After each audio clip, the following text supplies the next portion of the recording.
Ayah ibu saya sudah meninggal. Allahumma firlaha warhamha wa'afiha wa'fu anha.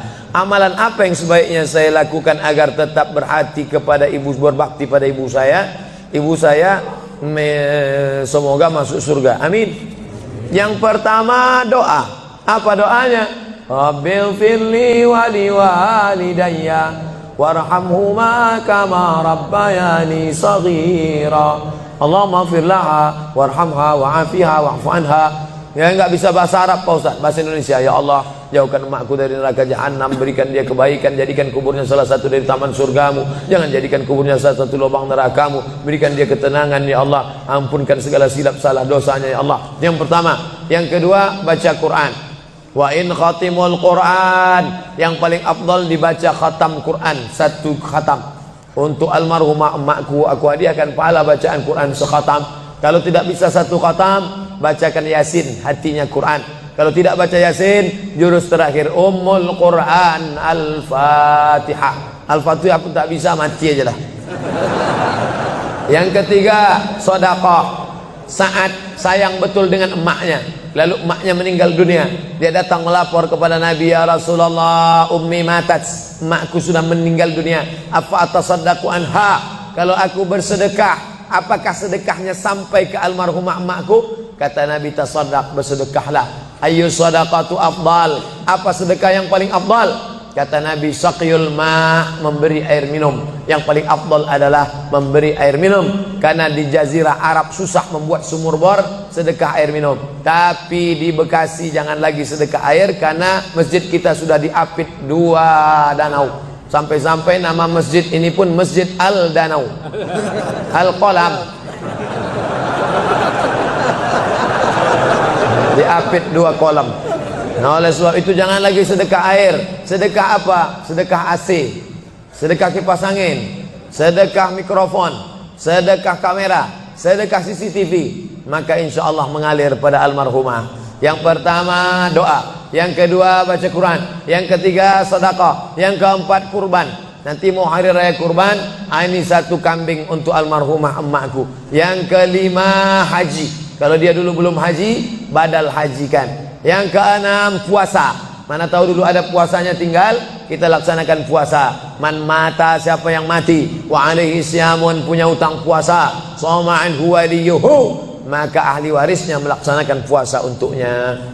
Bolehkah di sujud akhir kita berdoa dengan doa yang ada dalam Quran? Aqrabu ma yakunul abdu min rabbih wa huwa sajid. Seorang hamba paling dekat dengan Allah bukan di Makkah. Saya merasa dekat betul dengan Allah ketika di Ka'bah Pak Ustaz. Lalu bagaimana dengan orang miskin yang tak punya duit untuk ke Makkah? Maka orang paling dekat dengan Allah wa huwa sajid, waktu sujud terakhir. Fa'akthiru fihi du'a, perbanyaklah doa di sujud terakhir, tapi jangan bahasa Indonesia. Karena kalau dia ucapkan ya Allah tolong aku, batal salatnya. Pakai bahasa Arab. Kalau nggak bisa bahasa Arab, dalam hati saja. Berapa lama sujud terakhir itu? Sampai Sayyidatuna Aisyah mencubit tangan Nabi dari balik kain. Selesai sholat Nabi tanya, Aisyah, kenapa kau cubit tanganku tadi? Kata Aisyah, kusangka kau sudah sakratul maut ya Rasulullah. Saking panjangnya doa Nabi. Sementara kita yang belum ada apa-apanya, yang status belum jelas, cepat betul sujudnya, macam stempel kertas. Kenapa cepat betul sujud? Sujudlah lama. Bagus sujud lama, membantu turunnya darah menyembur dari jantung ke otak. Karena kalau oksigen kurang bisa kena stroke ringan. Sujud lama-lama, bernapas, jangan tahan napas, bernapas. Itu maka karpet jangan bau. Itu maka tak boleh tidur telungkup di masjid. Tidur telungkup ngences pas tempat orang sujud. Bangkit sujud pitam pingsan mak. Nah, ini penting. Lalu kemudian kalau dibaca dalam doa sujud itu ayat Quran boleh? Tak boleh. Karena Quran itu tinggi, sedangkan sujud itu rendah. Tak boleh yang tinggi diletakkan di rendah. Tapi kalau doa boleh. Begitu juga dengan perempuan halangan, tak boleh baca Quran. Tapi kalau ayat Quran itu doa boleh. Contoh, subhanalladzi sakhkhara lana hadza wa ma kunna lahu muqrinin wa inna ila rabbina lamunqalibun. Itu kan ayat Quran. Tapi ketika dibaca naik kendaraan boleh. Maka kalau ayat Quran bunyinya doa boleh. Mana? Rabbana atina fid dunya hasanah wa fil akhirati hasanah wa qina azabannar. Itu doa, boleh dibaca. Saya seorang kepala rumah tangga, tinggal di rumah milik mertua. Sebagai kepala rumah tangga, apakah saya belum menunaikan kewajiban sebagai suami untuk membeli rumah tinggal buat keluarga? Ada ideal, ada darurat. Idealnya kau punya rumah, karena kewajibanmu hai kepala rumah tangga laki-laki ada 5. Kasih makan, kasih pakaian, kasih tempat tinggal, kasih pendidikan, kasih perhatian. Itulah kewajibanmu sebagai laki-laki. Beri makan, beri pakaian, beri tempat tinggal, beri pendidikan, beri perhatian anak dan istrimu. Tapi kalau kau tidak bisa, maka mertuamu baik, maka tinggallah di sana. Ya tidak apa-apa. Cuman kita tahu bagaimana bersikap sebagai seorang menantu, bagaimana dengan saudara-saudara ipar, bagaimana dengan mertua. Nah ini kebetulan mertuanya baik. Alhamdulillah. Bersyukurlah bapak-bapak yang dapat mertua baik. Persiapan apa yang diperlukan dalam memasuki umur 40 tahun? Enggak ada nunggu 40. Karena malaikat datang tak nunggu 40. Anak muda hafal 29 juz, tinggal 1 juz lagi. Mandi di sungai, terpeleset batu, mati.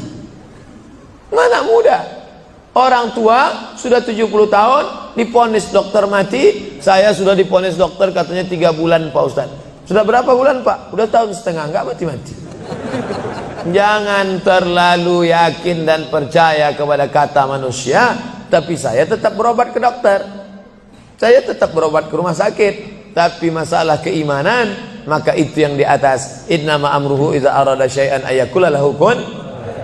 Kalau sudah berumur 40, hati tak juga terbuka, tak juga tobat, tak juga insaf, na'udzubillah, dikhawatirkan tertutup pintu hati. Musibah bukan sakit, musibah bukan miskin, musibah tertutup pintu hati. Khatamallahu ala qulubihim wa ala sam'ihim wa ala absarihim.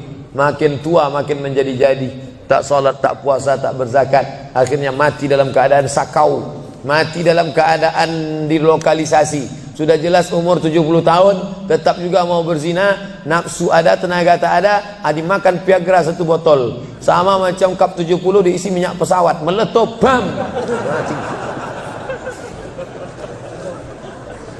Bagaimana hukumnya kalau sedang sa'i baca Mars, Banser dan membacakan teks Pancasila yang videonya sekarang sedang viral? Ini memancing saya supaya orang bully saya aja.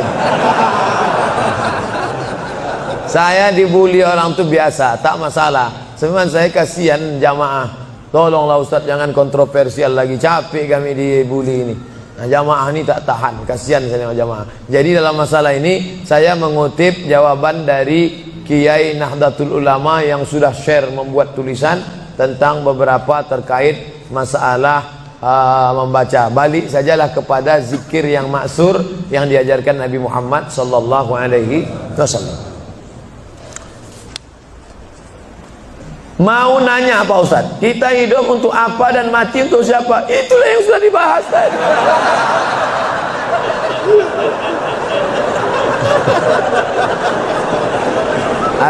Artinya pertanyaan ini dibuat sebelum pengajian tadi. Kakak boleh suuzon.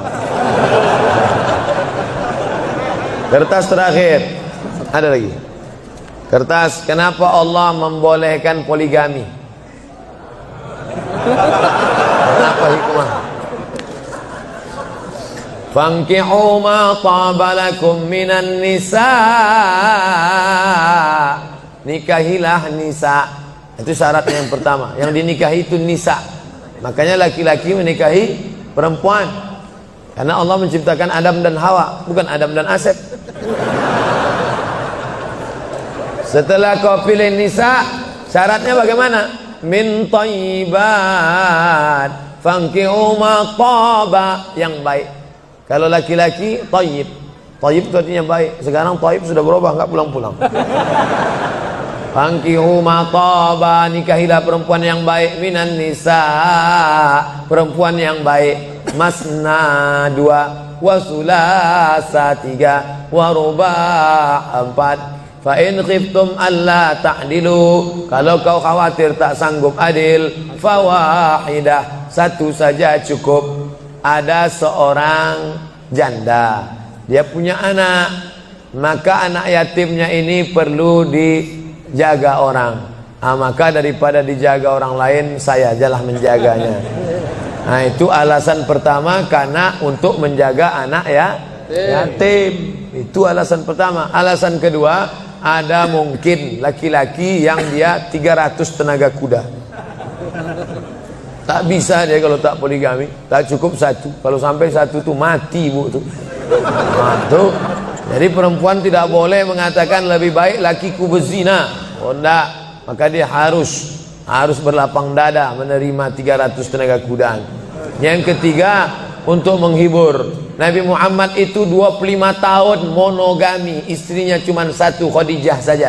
Jadi jangan katakan dia penyakit seksual, dituduhkan orang sekuler, liberal, kafir, munafik. Nabi Muhammad itu 25 tahun dalam keadaan lajang, tidak pernah berzina. Mereka menggelar dia Al-Amin. 25 tahun dalam keadaan istri satu, Khadijah. Setelah 50 tahun barulah dia menikahi beberapa perempuan dengan alasan karena suaminya mati perang, kalau dia dalam keadaan terluka, dengan alasan karena untuk mendekatkan hubungan dakwah kesukuan, kalau dinikahi anaknya maka suku itu akan menjadi tunduk, dengan alasan banyak. Nah, itu jadi bukan hawa nafsu, karena 50 tahun dia mampu mengontrol hawa nafsunya. Di akhir hayatnya ini adalah ujian bagi umat Nabi Muhammad sallallahu alaihi wasallam. Jadi simpelnya, kalau kita naik pesawat, kata pramugari, ada pintu normal sebelah kanan. Ladies and gentlemen, all of our passenger, seluruh penumpang, sebelah kanan pintu naik dan turun. Tapi bila terjadi pesawat meledak atau masuk jurang atau meletup, ini emergency door, ini boleh dibuka. Jadi kalau mau buka itu buka.